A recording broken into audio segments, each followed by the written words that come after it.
comenzar una nueva serie que se llama La soberanía de Dios, así se llama. Y este es un tema apasionante, ustedes ya lo verán. Es apasionante porque nos va a revelar y vamos a conocer de una manera más profunda a un Dios maravilloso, un Dios apasionante. Pero también es un tema revelador, porque nos va a mostrar tantas cosas hermosas de Él, pero también es un tema controversial. El tema de la soberanía de Dios es controversial por la ignorancia que hay sobre la soberanía de Dios. De tal manera que hoy parece como que el hombre es el soberano y hace lo que quiere y hace a un lado la soberanía de Dios. Es apasionante este tema y es revelador porque es una de las doctrinas que nos enseñan quién es Dios. Y todos los cristianos necesitamos conocer a Dios de una manera más profunda, para no hacer tonterías, para no hablar tontamente, saber cómo es Dios, por qué obra como Él quiere. Esto es parte de la soberanía de Dios. Esta enseñanza nos va a responder preguntas que son difíciles, como por ejemplo, si Dios sabía que Satanás se iba a revelar, ¿por qué lo creó? Esa está difícil, ¿no? Otra pregunta que es difícil, si Dios sabía que Adán iba a desobedecer, ¿por qué lo creó? Esas son preguntas difíciles, pero se contestan por medio de esta doctrina de la soberanía de Dios. Otra pregunta difícil es, si Jesús sabía que Judas lo iba a traicionar, ¿por qué lo escogió deliberadamente? ¿Por qué lo escogió deliberadamente? Él sabía que lo iba a entregar. Todo esto se responde por medio de la soberanía de Dios. Otra pregunta difícil, ¿por qué permitió Dios que Job fuera arruinado por Satanás? ¿Por qué le dio permiso? Si Dios tiene todo el poder, ¿por qué no destruye a Satanás? Y santo remedio, ya todos contentos. ¿No es cierto? Es más, yo una vez supe de unos cristianos que estaban orando para que el diablo se convirtiera. Nada más ignorante de la palabra de Dios. Increíble, ¿no? Orando para que... Dice, porque de esa manera se acaban todos los problemas, Señor. Entonces estaban orando para que Dios tocara al diablo. Hay cada cosa. Otra pregunta interesante que contesta la soberanía de Dios. Esto va a ser a lo largo de casi todo el año, lo que resta del año. La pregunta es, ¿por qué Dios salvó a Daniel del foso de los leones? Y a Esteban permitió que lo apedrearan. ¿Por qué a unos libra y a otros no? Aparentemente. ¿Por qué? Y seguramente algunos se han hecho esta pregunta. ¿Por qué dice la Biblia que Dios me protege y por qué me caí y me rompí el brazo? Son preguntas difíciles, ¿no? Que escúchame, los que predican que todo te va a ir bien no te saben responder porque no conocen la soberanía de Dios. Pero todo eso tiene respuesta en la Biblia. Otra pregunta, ¿Dios realmente tiene todo el control? Yo les pregunto, ¿Dios tiene todo el control? ¿O Satanás? Entonces, ¿por qué hay todo lo que hay en el mundo? Parece como que si Satanás fuera el que tuviera el control de las cosas. Y la típica, si Dios fuera amor, ¿por qué permitió el tsunami? Si Dios fuera amor, ¿por qué permitió que se les cayera la casa encima a una familia allá en un pueblo donde llovió mucho? Si Dios es amor, entonces te dejan tambaleando ahí porque no sabes qué decirle. Pero esta doctrina de la soberanía de Dios nos revela, nos muestra, y es controversial porque algunos cristianos dicen que Dios no quiere que tú sufras. ¿Dónde dice eso? Y ellos se toman del versículo donde dice que Él llevó nuestros dolores, nuestras enfermedades.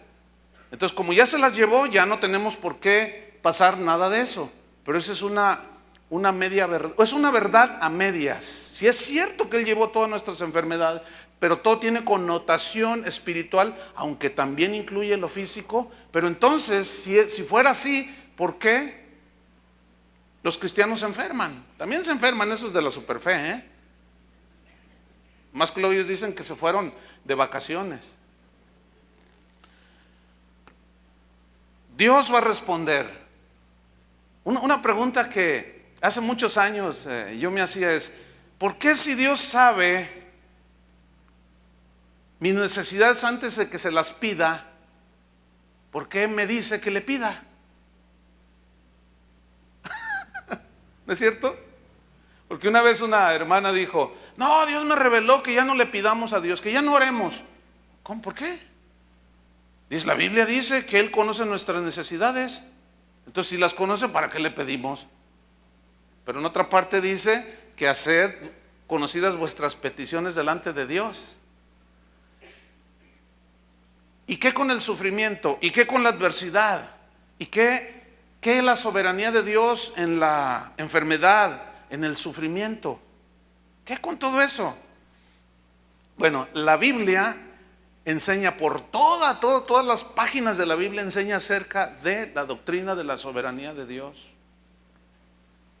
Y eso es lo que vamos a aprender. ¿Cómo la ven? Así es que nos vamos a tirar un clavado a las Escrituras y se van a comer ustedes que madrugan y como dice la Biblia, que madruga Dios le ayuda, ¿verdad? Pues Dios les va a dar un filete de este tamaño, de desayuno. Así es que prepárense. ¿Están listos?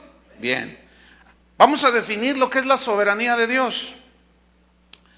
La soberanía de Dios es el gobierno absoluto que Dios tiene sobre toda la creación, porque Él es dueño de todo. Él hace como Él quiere. Él no tiene que darle cuentas a nadie. Tampoco le pide permiso a nadie por cómo va a hacer las cosas. Porque Él hace todo conforme es su soberana voluntad. Porque yo les aseguro que Él es muchísimo más inteligente que cualquiera de nosotros. Y sabe hacer las cosas mejores. Cuando Él hizo la creación, ¿te pidió consejo? ¿Cómo diseñar la tierra? ¿A quién le pidió consejo? Él hace las cosas como Él quiere y las hace bien. Su poder y autoridad son ilimitados. Y ese poder ilimitado y autoridad de Dios lo capacita para determinar un plan, como Él quiere hacerlo. Porque su omnisciencia significa que Él todo lo sabe, lo capacita. ¿Sí? Son verdades sencillas pero profundas. Dios es autosuficiente. Tú y yo no lo somos. Nosotros necesitamos ayuda. Él no necesita ayuda. Él es autosuficiente, pero no en el sentido humano de orgullo, yo no necesito a nadie. No, porque Dios tiene un corazón manso y humilde, dijo Jesús. Pero Él es autosuficiente, es decir, Él no necesita la ayuda de nada ni de nadie. Él creó de la nada lo que vemos, imagínense. Ustedes van a ir viendo a través de esta enseñanza cómo la grandeza de la majestuosidad de Dios, y les va a producir fe, pero fe genuina, y les va a producir confianza, porque si algo tiene esta doctrina es que produce, cuando tú la asimilas, produce una confianza, una certidumbre maravillosa, pero que tu vida cambia, Entonces, ese Dios es el que nosotros adoramos. Entonces Él no necesita que alguien lo aconseje, ni siquiera necesita ayuda de nadie. Él es altísimo. Esta palabra altísimo, este adjetivo altísimo, significa que Él está sobre todos, que está encima de todo y de todos. Dicen en Filipenses 2:9 que Jesús es el nombre que está sobre ¿qué? Todo nombre. Y en ese nombre se doblará toda rodilla. Y ese nombre es el que tiene suprema autoridad. Por eso Jesús dijo: en mi nombre, vayan y prediquen el evangelio a toda criatura. En mi nombre echarán fuera demonios. En mi nombre pondrán sobre los enfermos sus manos y sanarán, porque ese es un nombre sobre todo nombre. A Dios nadie lo controla ni lo manipula, aunque algunos se quieran pasar de listos y piensan, por ejemplo, hay una típica manera en que los cristianos piensan que le tuercen el brazo a Dios con el ayuno. El ayuno no es para torcerle la mano a Dios ni cambiar su plan. El ayuno es para cambiarte a ti y para que te sintonices con Él. Porque luego decimos, voy a ayunar para que el Señor me haga esto. Bueno, si está en su plan, lo va a hacer, pero no fue por causa del ayuno, sino porque te alineaste. Aunque el ayuno nos sirve de muchas maneras. Nos sirve para alinearnos con Dios, para escuchar su voz y para bajar unos kilitos. Entonces, a Dios nadie nos lo manipula, pero a veces algunos se pasan de listos. A Dios nadie lo controla, aunque algunos quieran controlar a Dios y lo encierran en las cuatro paredes. Cuando alguien dice que vamos a tal país, a tal lugar porque ya se está moviendo Dios, están controlando a Dios. Porque Dios no es exclusivo de un solo país y de una sola iglesia y de una sola manifestación. No sé si me estoy explicando. No, Dios, Jesús dijo, los verdaderos adoradores adorarán aquí y allá, en Jerusalén y allá y donde estén, porque Dios está en todos lados, pero nosotros somos buenos para encajonar a Dios. Así es que cuando alguien le diga, oye, vamos a Sudamérica porque ya se está moviendo Dios, espérame, es que Dios está dentro de mí. No, pero allá sí se mueve. Y aquí no, allá. Y ahí vas y pagas tu pasaje y vas a ver que Dios se mueve ya. Y lo único que ves que se mueve es que los tumban al piso y se ríen, eso es todo. Y para ellos eso es que Dios se mueve. Háganme favor, es un desconocimiento total de la grandeza y de la soberanía de Dios. Entonces Dios nadie puede manipular a Dios. Él todo lo sabe, Él todo lo conoce, Él sabe el pasado, el presente y el futuro. Ese es el Dios que tenemos. Cuando se enfrentó a los fariseos, dice la Biblia, que Él los miraba y conocía lo que había en sus corazones. Él sabía. Cuando habló con la samaritana, en Juan capítulo 4, le dijo, 5 maridos has tenido y el que ahora tienes no es tu marido. Y la mujer se asustó. Me parece que eres profeta, imagínense, ¿no? Pero estaba siéndole revelado el Hijo de Dios. Él conoció a Natanael, dijo, he aquí un verdadero judío. Él conoce el corazón. Mira, cuando tú y yo nos cae el 20, hablando ahora que estamos en el mes de la patria, mexicanamente, tenemos aquí una visita argentina. Caer el 20, hermana, es que entendí. Ya les explico. Entonces, cuando nosotros entendemos, escuchen bien, que Dios todo lo sabe, todo lo ve, todo lo conoce, cuando tú entiendes eso, lo asimilas, ese solo conocimiento te debe llevar a la santidad. A ver, ahí va otra vez. Cuando a ti te cae el entendimiento de que Dios todo lo sabe, todo lo ve, que te conoce. El salmista se le fundieron los fusibles cuando dijo, examíname, oh Dios, y conoce mis íntimos pensamientos. Aún no está tú conoces mi levantarme y mi sentarme. Aún no está la palabra en mi boca y aquí tú la sabes toda. Tal conocimiento es maravilloso para mí y no lo puedo entender. Se le fundieron los fusibles. No lo puedo entender. Esa frase, no lo puedo entender, no significa que no había entendido, significa es que rebasa. Pero basta con que entendamos, que tengamos el entendimiento que si sabemos que Dios sabe todo, que Él ve todo, eso nos lleva en el camino de la santidad. Si no fuera Dios todopoderoso, entonces no podría ser soberano.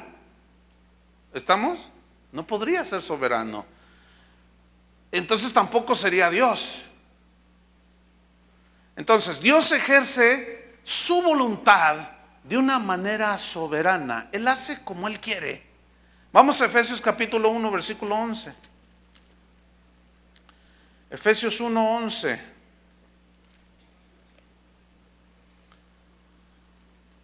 Dice así: en Él, o sea, en Cristo, tuvimos herencia.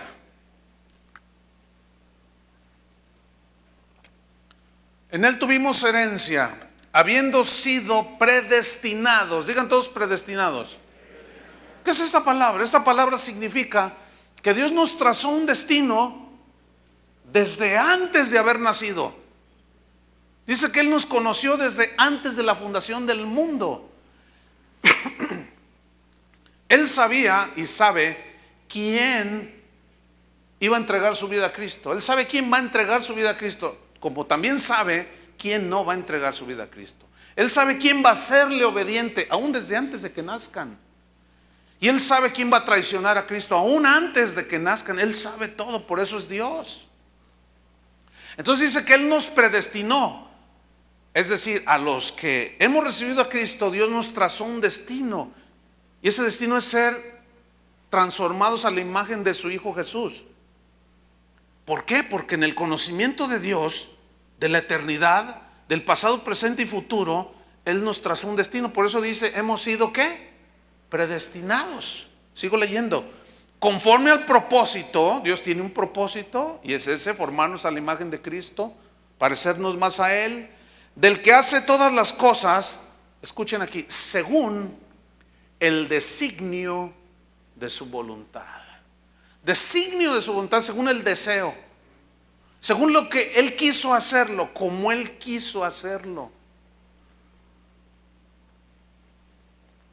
Daniel 4, versículo 35. Vean qué versículo este. Dice en Daniel 4:35: todos los habitantes de la tierra son como nada. Ahora vamos a filosofar un poquito. ¿Qué es nada?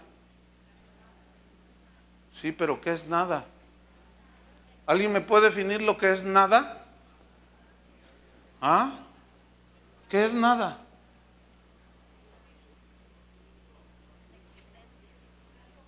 Nada. No es nada. ¿Qué es nada? Ahora fíjate, ¿cómo son los habitantes de la tierra? ¿Cómo los ve Dios? Para ponernos en nuestro lugar. Para los orgullosos que luego dicen que se quieren hacer más sabios que Dios y le quieren decir a Dios cómo se hacen las cosas en la iglesia. Fíjate lo que dice: todos los habitantes de la tierra son como nada. Es un símil, es algo son iguales a nada. ¿Y qué es nada? Dijimos, nada. ¿Qué eres tú? Aunque no les guste. No, yo soy abogado, hermano. Yo soy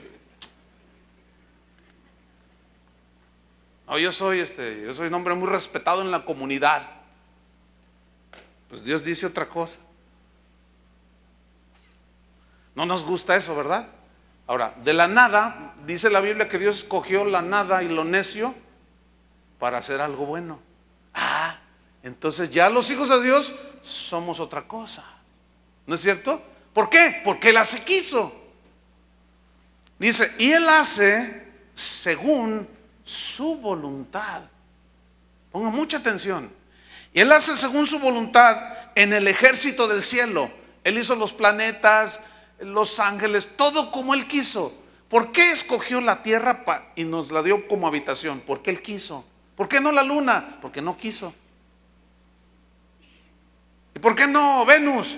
Porque no quiso. Y el hombre sigue buscando vida allá en otros planetas. Dice claramente la Biblia que Dios hizo la tierra para que fuese habitada por el hombre. Y si alguno cree aquí en platillos voladores, cuando se lo lleve un marciano, me lo saluda. Dice, y Él hace según su voluntad en el ejército del cielo y en los habitantes de la tierra. ¿Hace qué?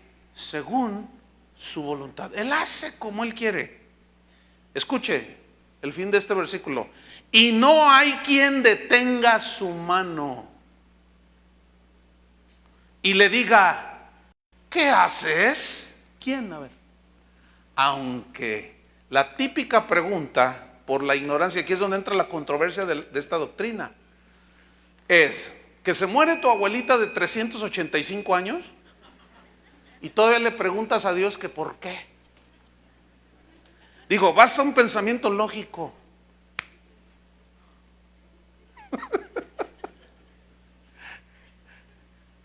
¿No? Digo, vamos a pensar con sensatez y un poquito de sabiduría, échale un poquito de sabiduría ahí. Porque es muy común que la gente, y ahora con la tecnología, por el internet, a veces me mandan correos, pastor, ore por mi papá. Yo le digo, ¿qué tiene tu papá? ¿Cuántos años tiene? 98, ya va para el siglo. Es que no hace mucho, todavía corría. ¿Cómo quieren que ore? ¿Saben cómo oro yo en esos casos? Señor, hágase tu voluntad. Imagínate que yo le diga, Señor, que sea como Superman el abuelo. Pues ¿cómo va a ser? Estaría perdiendo mi tiempo y estaría yo haciendo algo que no es real. Ahora yo oro, si está en la voluntad de Dios, que lo sane y le añada como Ezequías 15 años más, bueno, eso está en la voluntad de Dios. Yo oro por que Dios lo sane, pero a veces, hermanos, cuando ya estamos en las últimas, yo he estado allí atendiendo hermanos que están al borde de la muerte, ya bien viejitos, y está la familia, y ore, pastor, usted sí, póngale las manos que Dios lo levante. Y el viejito, ya dígales que me dejen, ya me quiero ir, ya suéltenme. Digo, hermanos, ya tranquilos.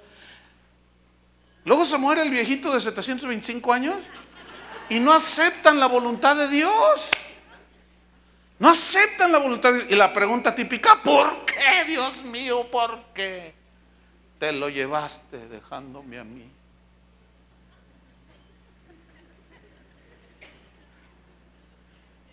¿Y todo por qué? Porque desconocemos, hermano, que Él hace como Él quiere. ¿Sí o no? ¿Y quién le va a decir a Él, por qué haces como lo haces? ¿Quién te autorizó? Nadie puede decirle a Él. En Daniel capítulo 4, versículo 26, había un rey llamado Nabucodonosor, rey de Babilonia. Y había tenido un sueño que nadie le pudo interpretar. Y ahí andaba Daniel, un joven como ustedes. No era ni pastor, no era ni sacerdote, no era ni levita, era un joven cualquiera. Pero tenía una comunión con Dios. Y Dios quiso revelarle a Daniel el sueño que había tenido Nabucodonosor. Y alguien le dijo al rey, hay un joven de los hebreos que trajimos de allá de Jerusalén, que es esclavo, ese te puede interpretar el sueño. Y lo manda a traer y le cuenta el sueño a Nabucodonosor y Daniel se lo interpreta. Y le dice, rey, si tú no agarras la onda, si tú eres en pocas palabras, tú eres un rey soberbio, te crees el soberano del universo, pero si tú sigues con esa actitud de que te adoren a ti, de que te reconozcan a ti, si tú sigues así, mira, te va a ir mal, te vas a volver como un animal, le dijo. Y de pronto Nabucodonosor, así como algunos cristianos, así como, ay, si Dios me habló, pero al rato siguen haciendo lo mismo. ¿Y saben qué? No se arrepintió. Y dice que salió al balcón de su palacio y dijo, ay, Babilonia, Babilonia, la gran Babilonia que yo construí con la fuerza de mi poder, para la gloria de mi majestad. Dice, aún estaba la palabra en su boca y ¡pum! Vino el juicio de Dios. Dice que se volvió como bestia, comía pasto, el cabello le creció, las uñas se le hicieron, por primera vez yo creo que se podía rascar la espalda de unas uñotas como de ave de rapiña, así una cosa espantosa. Y anduvo así 7 años. Y todos decían, mira nomás, pobre rey.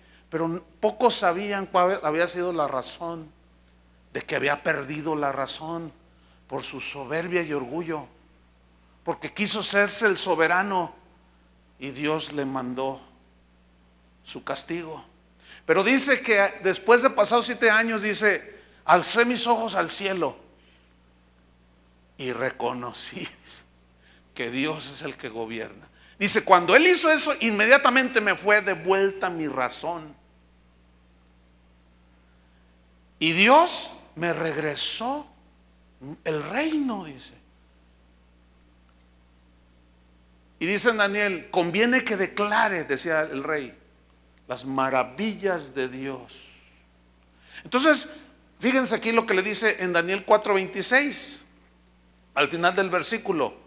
Le advierte Daniel antes de que le pasara eso. Le dijo, tu reino quedará firme luego que reconozcas que el cielo gobierna. Ese rey se sentía autosuficiente. El viernes a los matrimonios yo les hablé sobre la familia, sobre la roca. Y de cómo un matrimonio que está fundado sobre la roca que es Cristo y la palabra de Dios, permanece. Dan con ímpetu los ríos, los vientos pegan, los huracanes, pero si están fundados sobre la roca, permanecen. Pero los que fundamentan sobre la arena, también vienen los ríos, las tempestades y los huracanes. Quiero que noten que no hay diferencia entre el justo y el injusto en cuanto a los problemas de la vida. A los dos les dio con ímpetu el viento, los ríos, los huracanes, los terremotos. Pero la diferencia es que unos permanecen y otros no permanecen. ¿Por qué? ¿Quiénes permanecen? Los que obedecen la palabra de Dios. Entonces, si tú no reconoces, si tú eres autosuficiente y no reconoces que el cielo gobierna, que permite cosas en tu vida,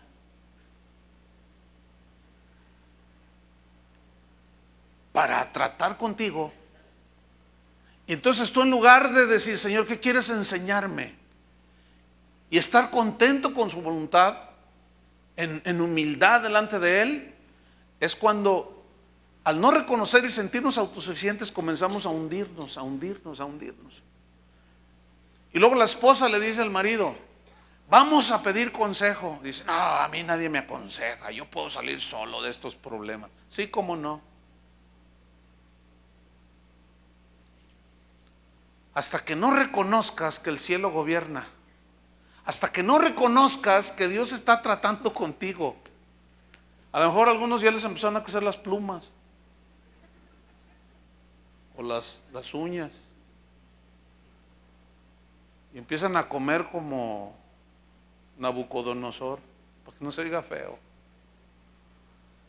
Pero cuando tú alces tus ojos al cielo y reconozcas que Él es soberano y que Él hace como quiere, entonces te conformarás a la voluntad de Dios y vas a ver cómo las cosas cambian. Te lo aseguro. Salmo 115, versículo 3, dice así: nuestro Dios está en los cielos. Todo lo que quiso, ha hecho. Todo lo que quiso, según su voluntad, todo lo que le vino a su voluntad, lo hizo.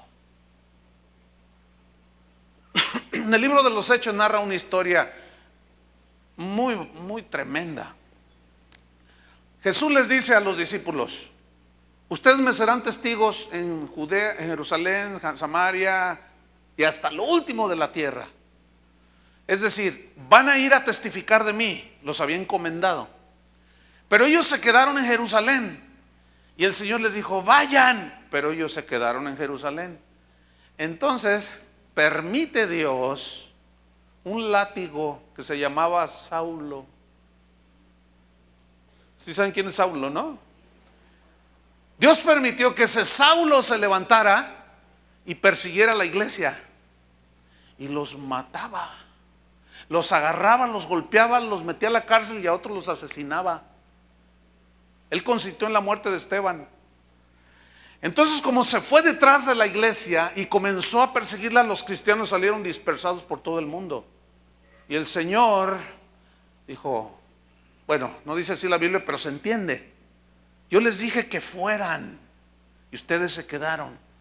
Salgan, aquí nos quedamos. Como Pedro, aquí hay una enramada, hacemos para Moisés, para ti y para nosotros. Aquí nos quedamos, estamos muy a gusto. Y el Señor, vayan y prediquen. Aquí nos quedamos. Oh, ok. Y levanta un látigo, se va sobre los cristianos y les pone una corretiza.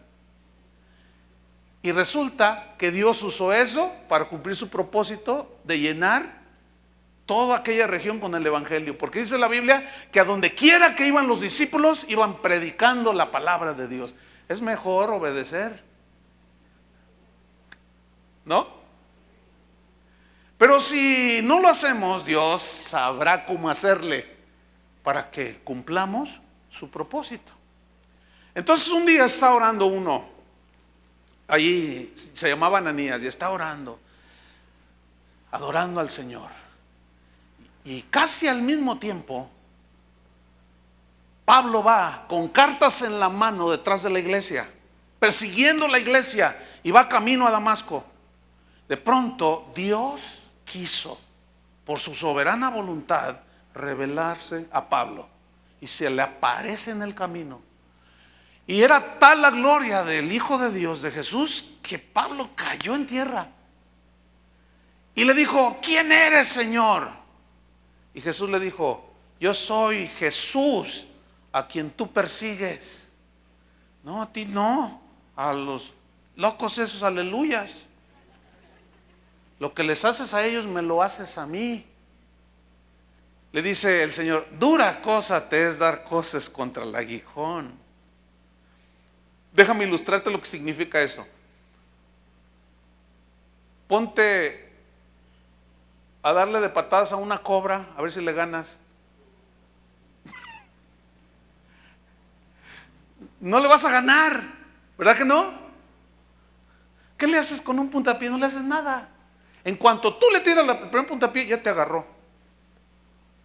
O sea, en otras palabras, es imposible. No puedes hacer nada en contra mía, ni de mi iglesia, ni de mis siervos, ni de mis hijos. No puedes hacer nada. Entonces Saulo en ese entonces le dice: Señor, ¿qué quieres que yo haga? Y dice: mira, levántate y ve y busca a un siervo mío, se llama Ananías. Él estaba orando allá en su casa. Y va y lo busca. Pero Ananías sigue orando y Jesús le dice: va a venir Saulo y le vas a imponer las manos para que reciba el Espíritu Santo. Y el otro se asustó. No, Señor. Y fíjate lo que le dice: ¿qué no sabes que es el que nos persigue? Ah, no, Dios no sabe. ¿Qué no sabes que es el que lleva a tus hijos presos? ¿Y qué no sabes? Ay, no, imagínate a Jesús ahí. Ay, no, oye, Gabriel, ¿tú sabías? Fíjate lo insignificante y lo pequeño de nuestra mente y entendimiento. No nos entra. Porque nuestros pensamientos son netamente terrenales. No llegan ni al techo de este edificio. Por eso dice que sus pensamientos son más altos que los nuestros. Por eso dice que nunca Él se va a rebajar a nuestros pensamientos, jamás. Pero nosotros sí debemos elevarnos a los pensamientos de Él y a los caminos de Él. Mientras tú quieras caminar en tus caminos y pensamientos terrenales y no te eleves a los de Él, tú vas a seguir ahí, dándole de puntapiés al aguijón. ¿Se acuerdan de Jonás? Dios lo había llamado como profeta. Y él: sí, te serviré lo que quieras, Señor. Bueno, ve y predícales a Nínive. Allá no, allá no. ¿Cómo que allá no? Ve y predícales. Y diles que si no se arrepienten, voy a fulminar esa ciudad.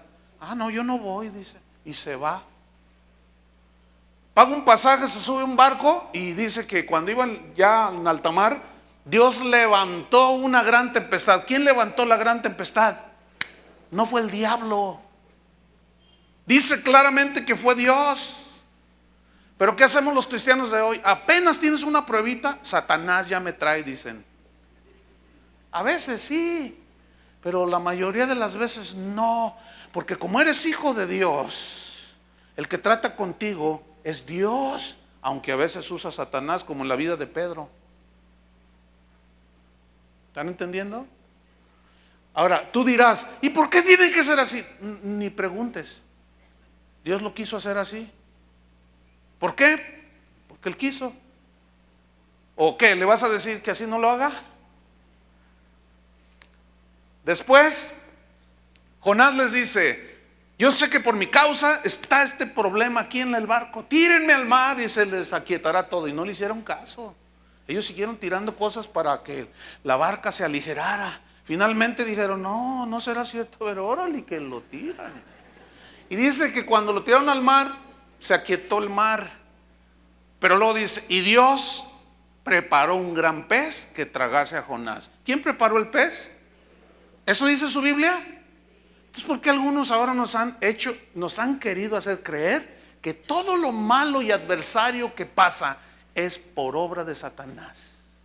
¿Dónde dice eso?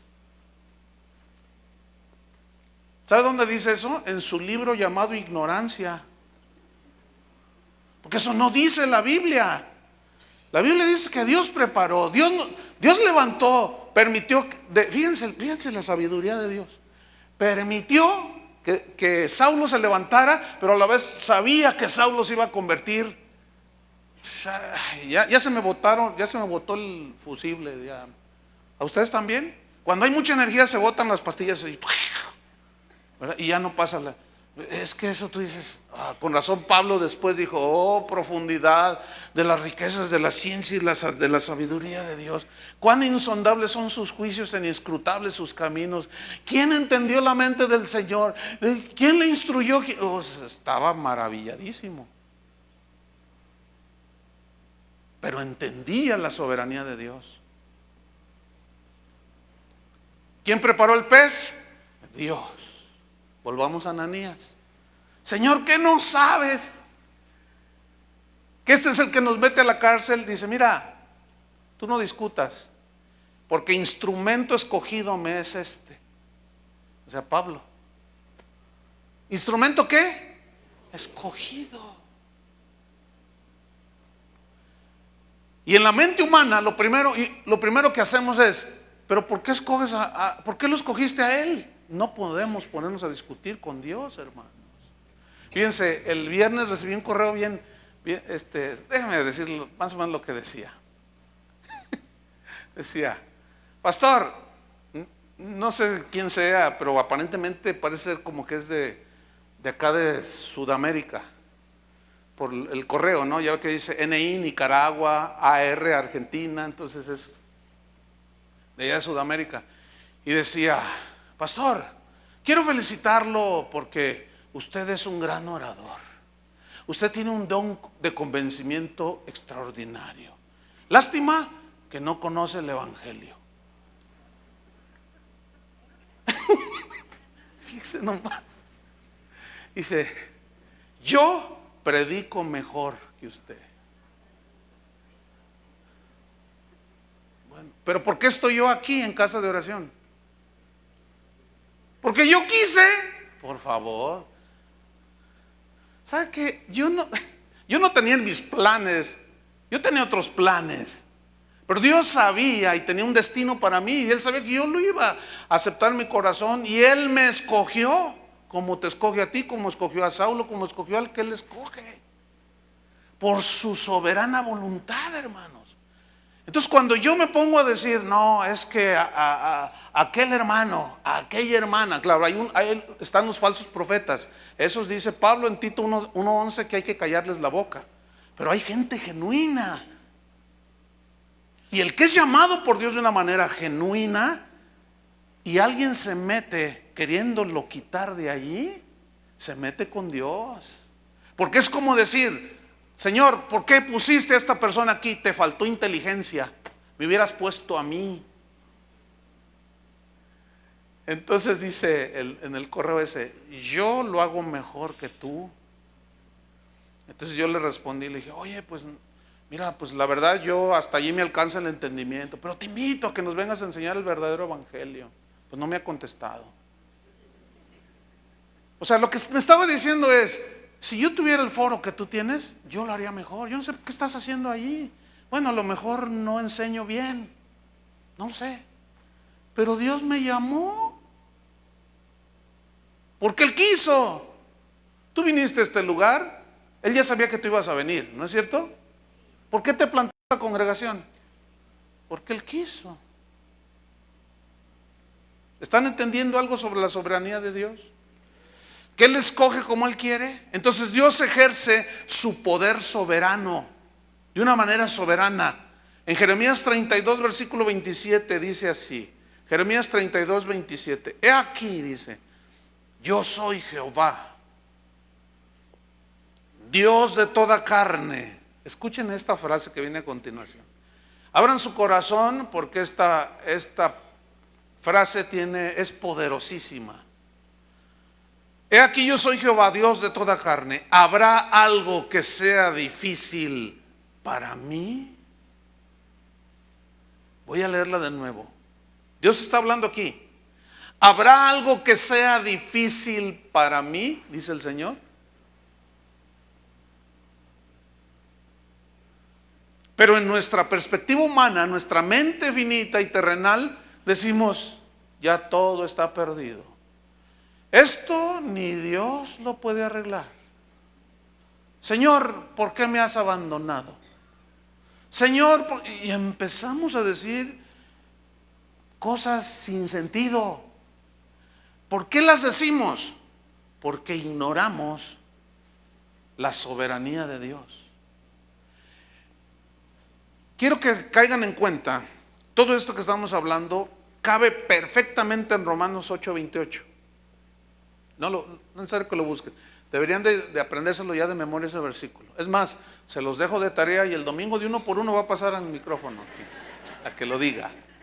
Mas los que aman a Dios, todas las cosas les ayudan para bien, operan para bien. Todas las cosas, mis queridos hermanos, significa las cosas buenas y las cosas malas. El asunto es que nosotros vemos las cosas malas desde nuestra perspectiva humana, pero Dios no las ve así. Es malo para nosotros que tú salgas y ya no está tu carro, se lo robaron. Es malo, ¿no es cierto? Y lo primero que decimos es, ay, ¿por qué ahora voy a andar a pie, Dios mío?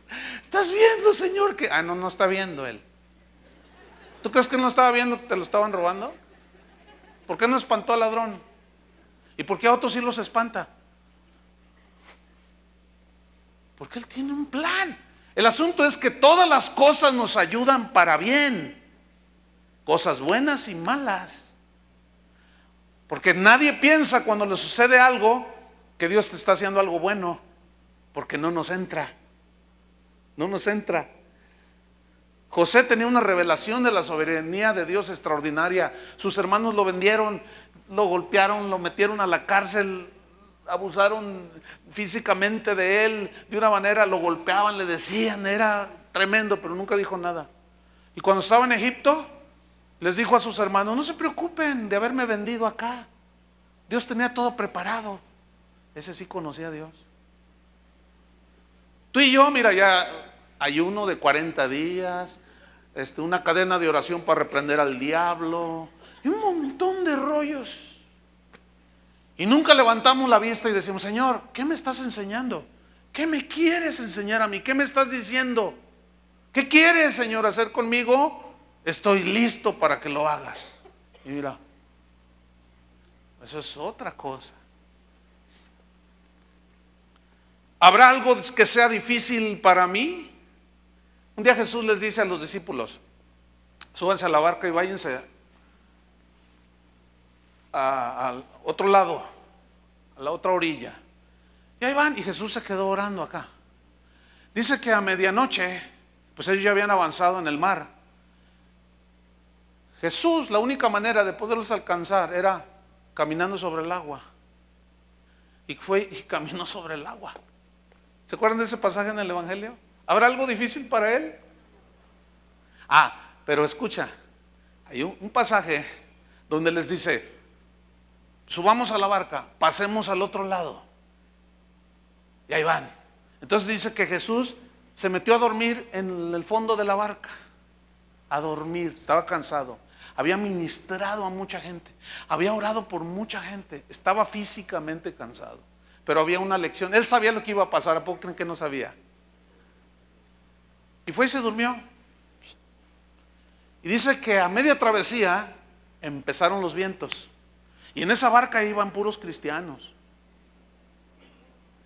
Y de seguro en ese mar había otras barcas de puros no cristianos. Y a los dos les pegó la tempestad. Pues ahí estaban los discípulos. Empieza a tambalearse y a moverse por todos lados la barca y de repente, ellos gritaban, ¿no? Entonces alguien va y le dice, ¿dónde está el maestro? Y dice, está dormido. ¿Dormido?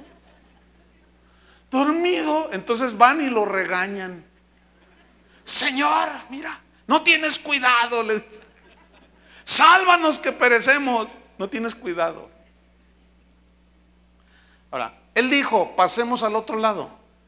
Yo quiero que estas palabras penetren en tu corazón. Cuando Jesús dice algo, se cumple porque Él quiere. Él dijo, pasemos al otro lado. Cuando Él dijo, sea la luz, fue la luz. Cuando Él dijo, sea la lumbrera que alumbre en el día, la lumbrera mayor, hizo el sol. De la nada hizo todo. Todo con su palabra, con el poder de su palabra. Entonces cuando Él les dice a los discípulos, pasemos al otro lado, ¿ustedes creen que Él no sabía que la tempestad iba a venir? Pregunta, Jesús en la barca, ¿era posible que Él con todo y barca se hubieran naufragado? Ahora vamos a pensar un poquito. Naufragan. Entonces están todos flotando allí y de pronto Jesús dice, Padre, pues algo falló. No sé nadar. Tu plan era la cruz, pero algo falló. ¿Se me puede imaginar eso? Ni pensarlo siquiera. Pero en otra parte Jesús dijo, he aquí yo estoy con vosotros todos los días del mundo. Hasta el fin del mundo. Todos los días de su vida, hasta el fin del mundo. ¿Quién está con nosotros todos los días hasta el fin del mundo? Y vamos en la barca. Ahora, ¿pegan ríos, huracanes? ¿Tú crees que se va a hundir la barca con Jesús adentro? Es imposible. Pero Dios permitió el viento, permitió el huracán y la tempestad para enseñarles. Dice que Jesús salió de la barca. Yo me lo imagino que se paró ahí en la punta de la barca y, vientos, tranquilos. Y todo se apaciguó.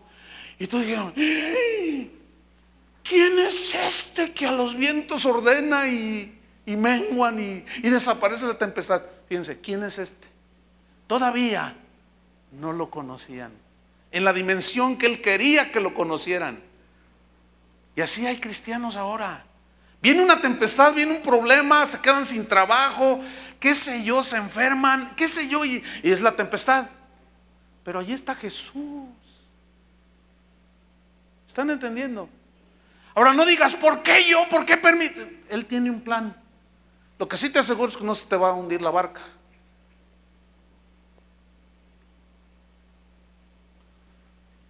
Entonces empezamos a conocer a Dios en una profundidad que Él desea que lo conozcamos. ¿Quién es este que a los vientos mandan y lo obedecen? Todavía no le conocían. ¿Habrá algo difícil para mí? En otra ocasión había 5,000, sin contar las mujeres y los niños. Y uno que otro gorrón por allí.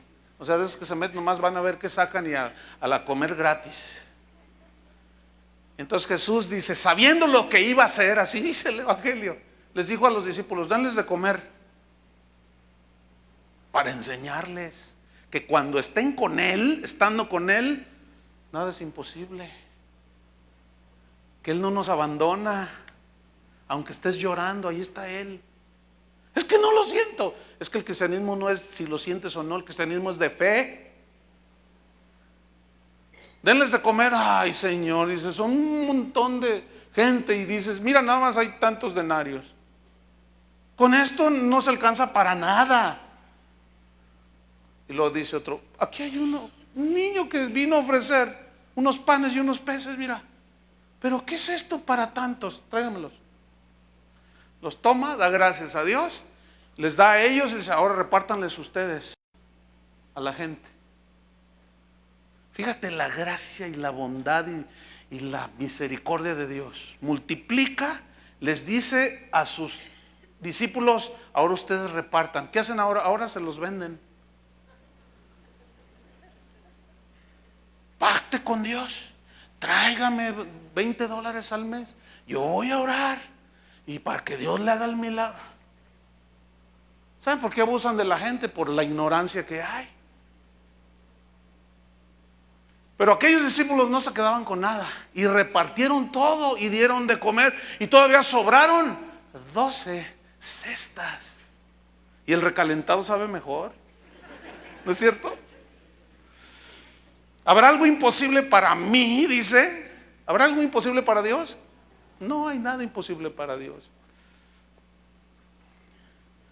Un día va a una aldea donde había un amigo de él llamado Lázaro. Y al encuentro le sale 2 hermanas de este Lázaro. Señor, Señor, Señor, si hubieras estado aquí, mi hermano no se habría muerto, le dice. Dice Jesús, está dormido, dice. Entonces, los discípulos, no, es que sí se murió, decían.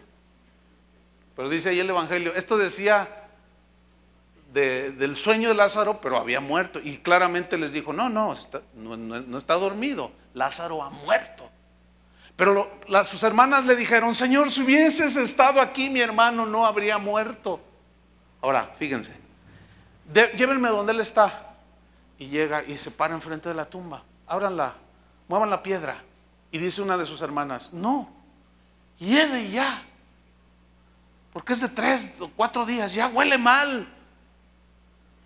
¿No te digo que si crees verás la gloria de Dios? Y le dijo a Lázaro, Lázaro, sal fuera. Y salió Lázaro y lo volvió a la vida. ¿Habrá algo imposible para Dios? Ahora, lo que pocas veces pensamos es, oigan, ¿y Lázaro todavía sigue viviendo? Pues es obvio que no. Se volvió a morir.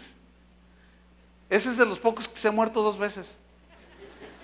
Si algo tenemos de seguro en esta vida es la muerte, pero nadie piensa en ello. Y la Biblia dice que donde hay luto se enmienda el corazón. ¿Se han fijado que cuando se muere alguien, un cristiano sobre todo, por supuesto, se convierte en la abuela, el tío, el primo y un montón de gente? Siempre. Porque donde hay luto se enmienda el corazón. De alegría, nadie piensa en Dios.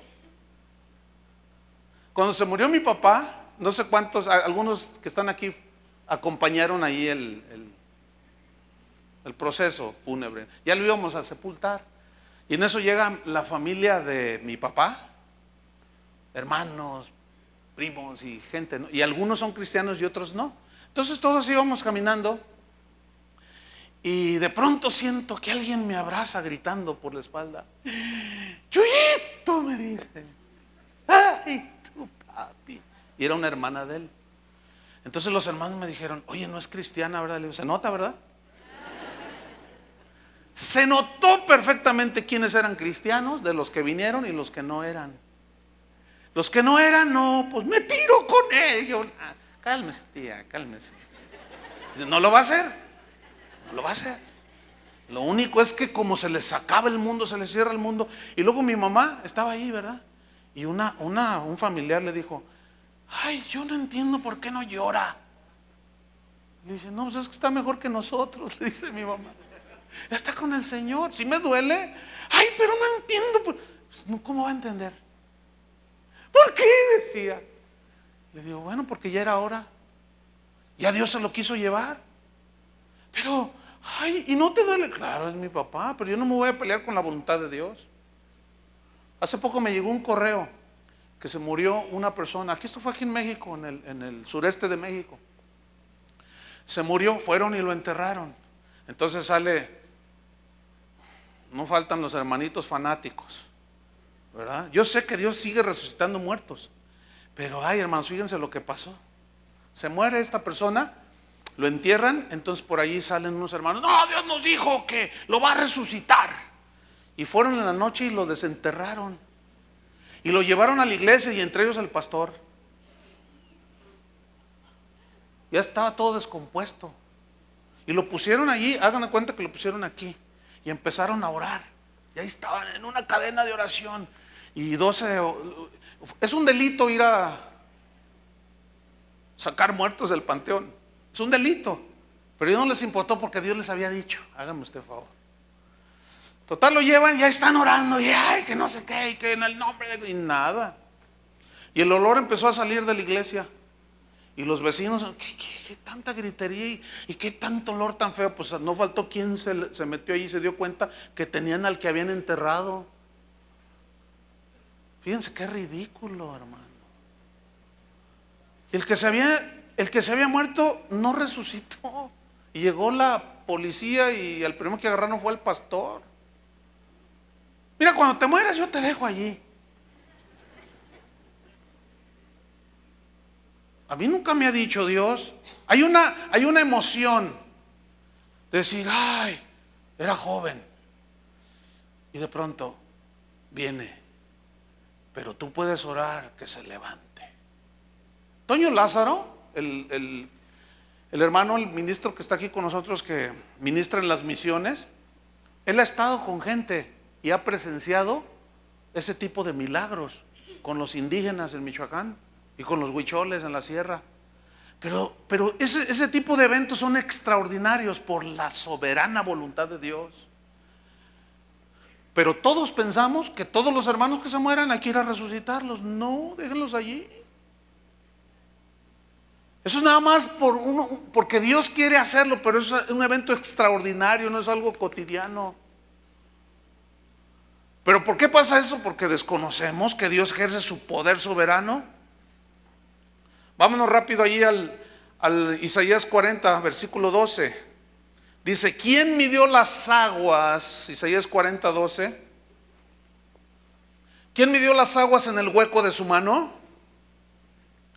Y los cielos, dice, con su palmo. Con 3 dedos juntó el polvo de la tierra. Fíjate, esas son expresiones que hablan de la grandeza de Dios. Versículo 13 de Isaías 40. ¿A quién pidió consejo Dios para ser avisado? ¿Quién le enseñó el camino del juicio?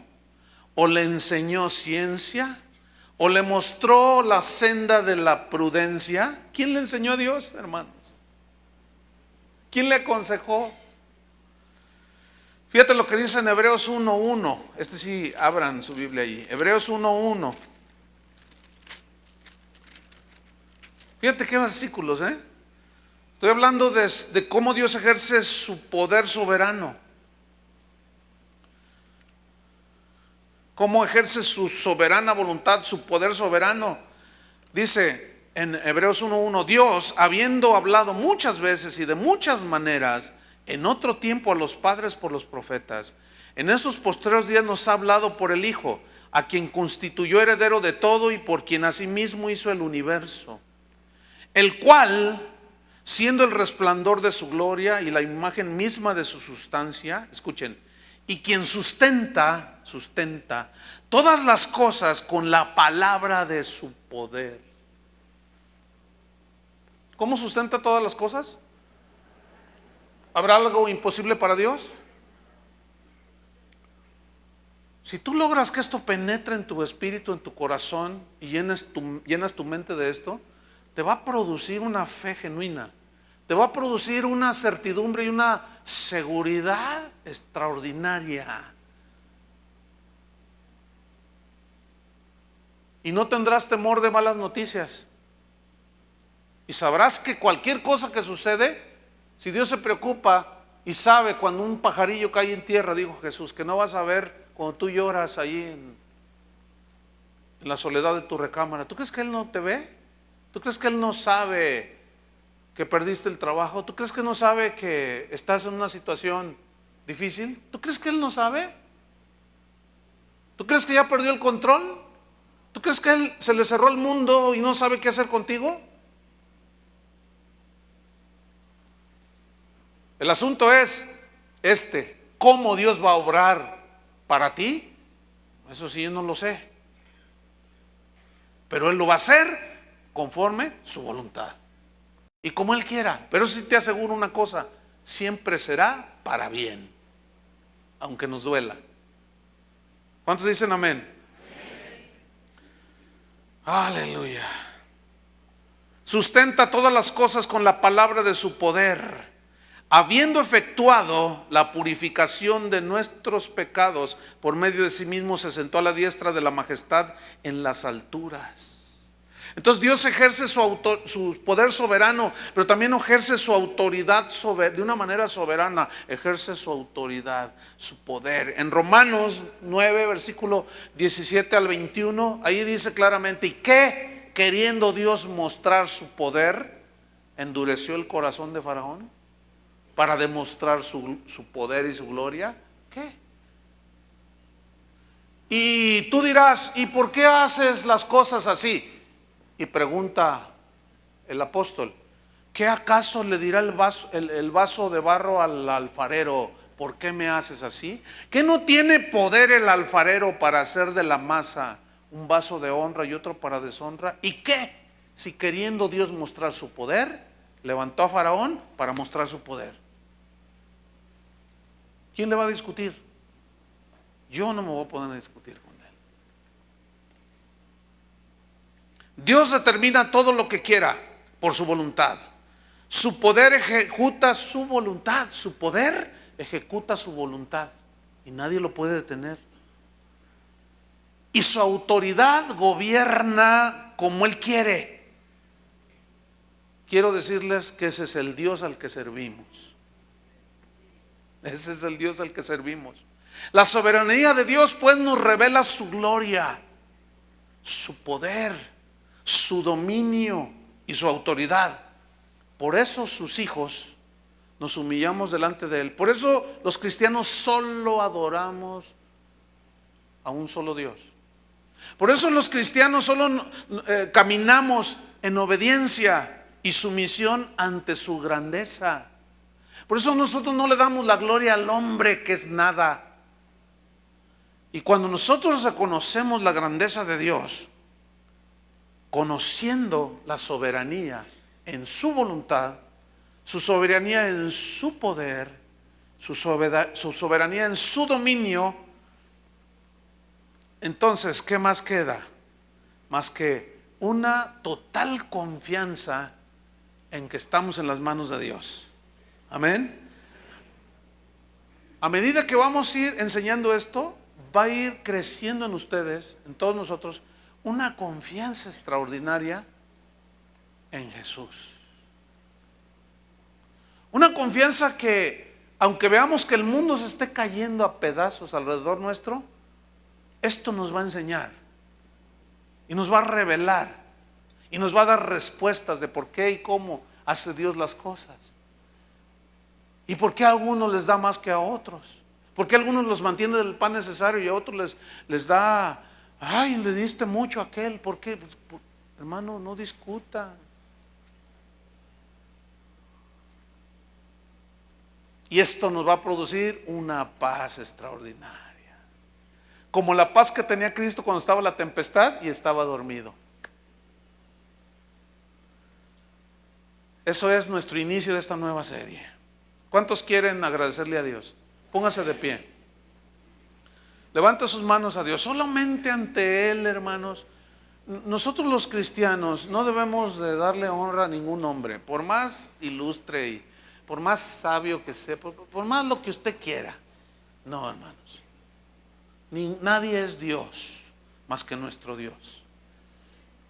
¿Quién? Jehová. ¿Quién es nuestro? ¿Qué Dios hay como nuestro Dios? Decía el salmista.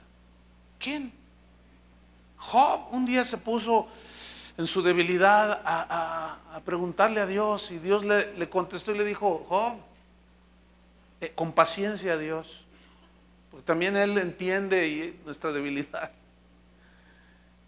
Pero se puso a discutir con Dios y Dios le dijo: yo también te voy a preguntar, quiero que tú me contestes. Porque, ¿por qué? Le empezó a decir, ¿por qué esto? ¿Por qué aquello? Y Dios le contesta a Job y le dice, Job, ¿dónde estabas tú cuando yo fundaba la tierra? No, bueno, Señor, es que, ¿dónde estabas? ¿Dónde estabas tú cuando yo le puse límites al mar? ¿Dónde estabas tú cuando yo puse las lumbreras? ¿Dónde estabas tú? Ni siquiera existías, Job. Entonces, por favor, bueno, en otras palabras, ¿verdad? No me vengas a decir a mí cómo se hacen las cosas. Déjame a mí hacerlas. Yo soy lo suficientemente poderoso, tengo la autoridad soberana, tengo la perspectiva perfecta y exacta, porque conozco el pasado, el presente y tu futuro. Tú nada más confía en mí. Esto es la fe, hermanos. Eso es la fe. Cierra tus ojos, levanta tus manos y dale gracias al Dios del universo. Dile, Señor, gracias. Gracias porque te estás revelando a mi vida. Gracias porque te estás revelando a mi corazón. Gracias porque te vamos a conocer, te voy a conocer de una manera más profunda. Ahora, Señor, de aquí en adelante, cualquier cosa que suceda, sabré por la fe que estás obrando a mi favor. Gracias, Señor, porque tú no dejarás, no nos dejarás ni nos abandonarás, porque tú prometiste estar con nosotros, Señor. Padre, como tú conoces todas las necesidades, solo tú sabes quién de aquí está sufriendo por la prueba, por la aflicción, por la necesidad, por el problema. Pero también sé que tú estás obrando, Señor. Usted solamente, hermano, descanse en la soberanía de Dios. Al saber que todo lo que Él está haciendo lo hace porque Él sabe por qué lo hace. Dejemos a un lado las preguntas necias de, ¿y por qué a mí y a aquel no? Dejo eso. Perdónanos, Señor, nuestra carnalidad, nuestra falta de entendimiento. Y llévanos, Señor, de tu mano en tu camino, que es maravilloso, pero a la vez es difícil. Al que está triste, Señor, fortalece. En medio de la prueba, si quieres calmar la tempestad, tú sabes cuándo, Señor. Si quieres sacar ya del vientre del pez algunos que tal vez están allí, que mandes ese pez que los lancen fuera, es cuando tú quieres, Señor. Nosotros esperaremos, como dijo Habacuc, aunque no haya vides, aunque la higuera no florezca y las vides no den su fruto, aunque no haya vacas en los corrales, no haya leche, no haya alimento, con todo, dijo, yo me alegraré en Jehová y me gozaré en el Dios de mi salvación. El Dios mío, dice, el Dios mío me ayudará. Fortaleza en el día de la angustia. Hará mis pies, dijo, como de ciervas, y me hará andar en las alturas. Aunque la higuera no florezca, esos hombres conocían la soberanía de Dios. Señor, revélate a nosotros en el nombre de Jesús. Amén. Que Dios les bendiga, hermanos.